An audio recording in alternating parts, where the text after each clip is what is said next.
On parle pas ici de trading. Jusqu'à 25 millions de dollars par jour. Tu vas finir par tomber sur une belle opportunité.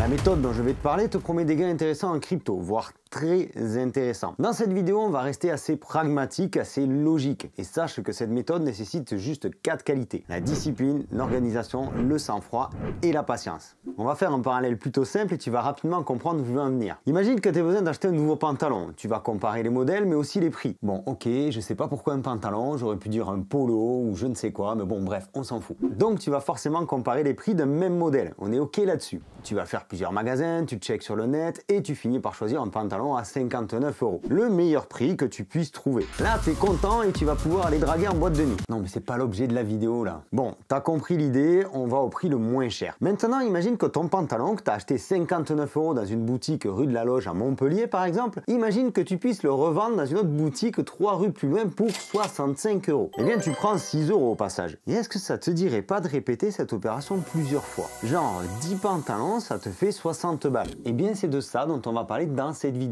Et ça s'appelle de l'arbitrage. Et cette méthode, l'arbitrage, c'est celle qu'a utilisé le tristement célèbre ancien patron de FTX, Sam Bankman-Fried, en achetant du Bitcoin sur une plateforme US pour le vendre quelques secondes plus tard jusqu'à 14% plus cher sur un exchange japonais. Et ça, c'était en janvier 2018. Et il arrivait à générer jusqu'à 25 millions de dollars par jour. Oui, t'as bien entendu, 25 millions par jour. Juste en achetant dans une boutique et en vendant la même chose dans une autre boutique. Aujourd'hui, c'est devenu très compliqué de faire ça sur le Bitcoin. Mais ça reste tout à fait possible pour beaucoup d'autres cryptos. Et je vais tout expliquer. Si tu veux bien t'abonner, c'est par ici.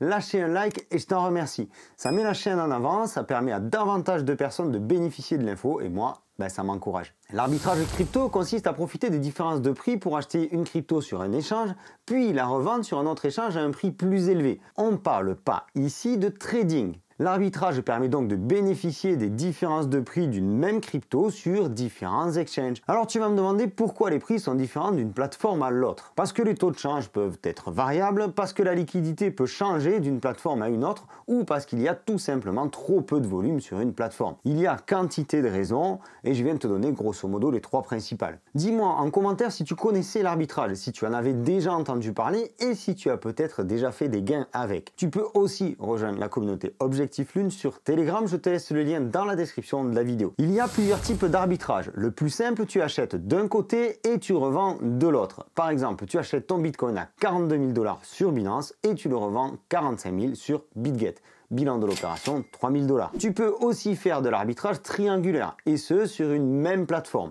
C'est beaucoup plus technique, je te l'explique juste, mais je ne rentrerai pas dans les détails. En fait, il est possible de profiter d'un cours non corrélé sur 3 paires de cryptos sur un même exchange. Admettons que tu veuilles augmenter ton nombre de bitcoins. Tu constates qu'en échangeant au prix actuel tes bitcoins contre du Link, par exemple, dans un premier temps, puis ton Link contre de l'Ether, et tes Ethers à nouveau contre des bitcoins, ça te permet de gagner 1% de bitcoin supplémentaire au passage. Et bien ça, c'est de l'arbitrage triangulaire. Et tu peux aussi faire de l'arbitrage sur des plateformes décentralisées. Dans cette vidéo, on va se concentrer sur l'arbitrage simple, acheter d'un côté et vendre de l'autre.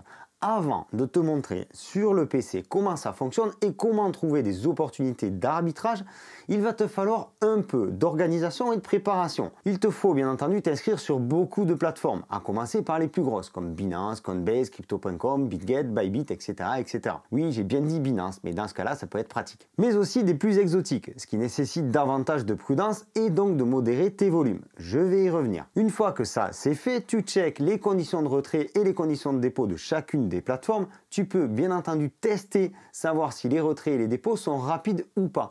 Parce que ça va avoir une grosse importance. Tu regardes aussi les frais de trading et tout ça, tu te le notes histoire de ne pas te mélanger les pinceaux le moment venu. Il va falloir faire preuve de patience. Tu peux trouver 1, 2, 3, 4 arbitrages en 5 minutes et plus rien pendant des heures. Il y a des robots qui peuvent chercher pour toi, voire même faire des opérations pour toi, mais ils ne sont pas donnés, donc ça c'est plutôt à toi de voir. Allez, on passe sur le PC pour que je te montre exactement comment trouver les arbitrages. Alors on va faire simple, tu le vois, on va se rendre sur CoinMarketCap qui référence toutes les cryptos. Donc là on va va déjà passer toutes les premières cryptos parce que c'est pas forcément celles qui nous intéressent puisqu'elles vont être connectées entre elles sur les différents exchanges, elles ont beaucoup de volume, etc., etc. Bien que là-dedans, tu puisses déjà trouver des choses très intéressantes.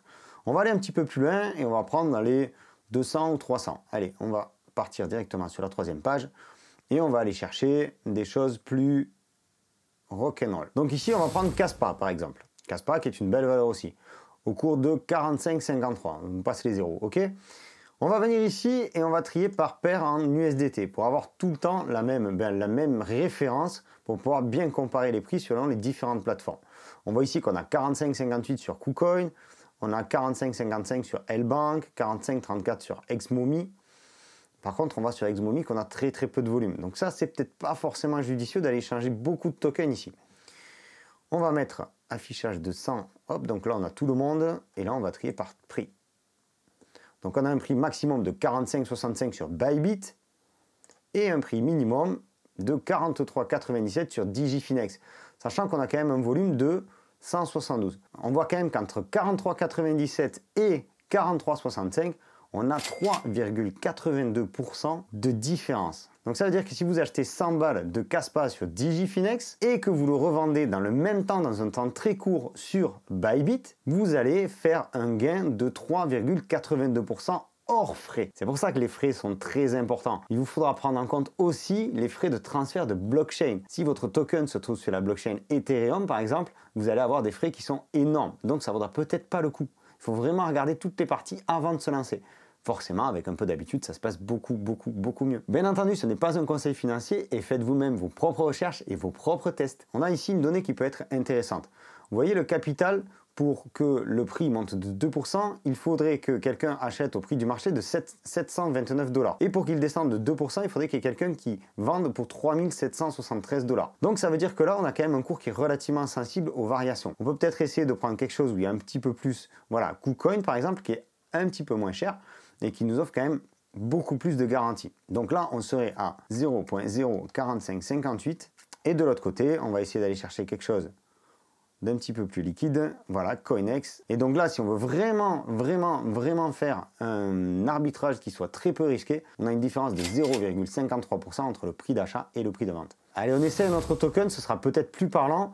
Donc là, on est sur DeFi Chain qui est sur KuCoin, Uniswap, Bittrex, Pancake, etc., etc. Donc ça fonctionne avec la BSC, la Binance Smart Chain, donc ça peut être intéressant parce que les frais sont réduits sur cette blockchain. On va passer ici sur l'USDT.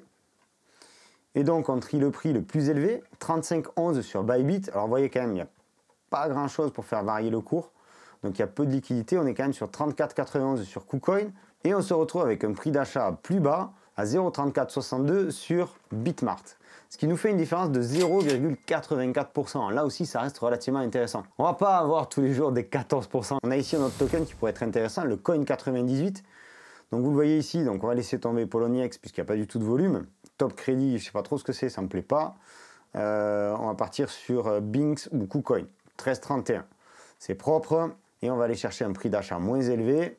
De l'autre côté, on a Coinbase par exemple, très bien, Coinbase 0,1319 ou la token. La token, j'aime pas trop parce qu'ils ont des délais de sortie des cryptos qui sont relativement longs. Et donc là, on se retrouve avec une différence de 0,91%. Donc en fait, il va falloir chercher un peu au hasard. Et puis vous verrez que certaines cryptos reviennent assez souvent. Peut-être que vous en aurez une liste de 4, 5, 6, 10 et que ça vous suffira. Une fois de plus, attention aux frais de transaction de blockchain ainsi qu'au délai de transfert. Bon, tu le vois, avec une très bonne organisation et suffisamment de patience, tu vas pouvoir générer des gains en relative sécurité. Parce que là, les risques sont minimes. Tu peux prendre un papier et un crayon parce que je vais te donner la checklist pour bien te lancer dans l'arbitrage. Déjà, il te faut bien choisir tes plateformes. Tu ne vas pas t'inscrire absolument partout. Ne pas faire d'arbitrage dans un moment où il y a des gros mouvements sur les marchés. Donc évite les annonces économiques, ce genre de choses. De même, tu vas privilégier les périodes où le marché est globalement calme, plutôt plat. Et bien entendu, les périodes où le marché est en hausse. Il te faudra être rapide et organisé. Faire attention à tes adresses d'envoi et de réception et avoir bien checké tous les frais. Et avec cette checklist, on peut dire que tu es plutôt tranquille. Certains se sont fait une spécialité de ce genre de technique et ne vivent que de ça aujourd'hui. C'est pas si simple au départ, mais ça demande juste de la méthode et de l'organisation. Pour démarrer, il va te falloir un peu de capital parce que si tu y passes des heures pour gagner 3 €, ça va pas payer ton nouveau pantalon. En revanche, n'oublie pas une chose, parce que même avec 100 balles, tu apprends. Et c'est comme ça que petit à petit, tu finiras par faire grossir grossir ton capital. En faisant travailler l'argent que tu as gagné sur chaque arbitrage précédent, tu vas faire grossir ton bag et donc faire des profits de plus en plus conséquents. Pense tout de même à sécuriser tes gains de temps en temps. Et puis qui sait, peut-être qu'un jour tu vas finir par tomber sur une belle opportunité, un arbitrage avec un gros pourcentage. Voilà, tu as toutes les clés pour démarrer un arbitrage. À toi de passer à l'action maintenant si ça te parle. Et si cette vidéo t'a plu, je t'invite à laisser un like, un pouce vers le haut, un joli pouce bleu. Si tu n'es pas encore abonné et que tu veux profiter encore de contenu comme celui-ci, tu sais où cliquer. C'était Sylvain pour Objectif Lune. Prends soin de toi et de tes finances. Je te souhaite une excellente continuation et je te dis à bientôt. Ciao!